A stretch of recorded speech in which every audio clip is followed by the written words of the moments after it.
قبرستان جانے کا بنیادی مقصد یہی ہوتا ہے کہ وہاں پر آدمی جائے اور مردوں کے لیے ایصال ثواب کرے اور ان کے لیے دعائے مغفرت کرے اور عبرت حاصل کرے کہ یہ لوگ بھی ہماری طرح کھانے پینے والے تھے، اچھے خاندان والے تھے، لیکن آج یہ دنیا کے اندر نہیں ہیں بلکہ قبروں کے اندر ہیں۔ تو انسان کے اندر ایک فکر پیدا ہو جاتی ہے، فکر آخرت، کہ مجھے بھی ایک دن یہاں آنا ہے، اس کے لیے تیاری وغیرہ کرنے کا انسان کو موقع مل جاتا ہے، عبرت حاصل ہوتی ہے۔ تو آیا عورتیں قبرستان میں جا سکتی ہیں یا نہیں؟ جس طرح کہ آج کل مزارات پر قبرستانوں کے اندر عورتوں کا رش لگا رہتا ہے، تو عورتوں کا قبرستان جانا بعض فقہا کے نزدیک تو بالکل ناجائز ہے۔ البتہ بعض فقہا فرماتے ہیں کہ جوان عورت تو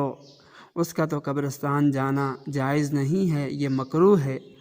اور بوڑھی عورت کو اس شرط کے ساتھ جائز ہے کہ وہ باپردہ ہو کر جائے، بن سنور کر یا خوشبو لگا کر نہ جائے،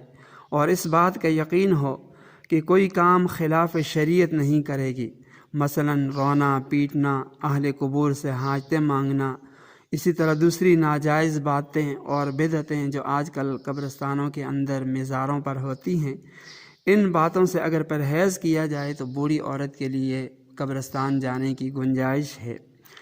حدیث پاک میں قبرستان جانے والی عورتوں پر اللہ تعالیٰ کی لعنت مذکور ہے، تو فقہا فرماتے ہیں کہ جو عورتیں مذکورہ بالا شرطوں کی پابندی کے بغیر قبرستان جاتی ہیں وہ اس لعنت کی زد میں ہیں۔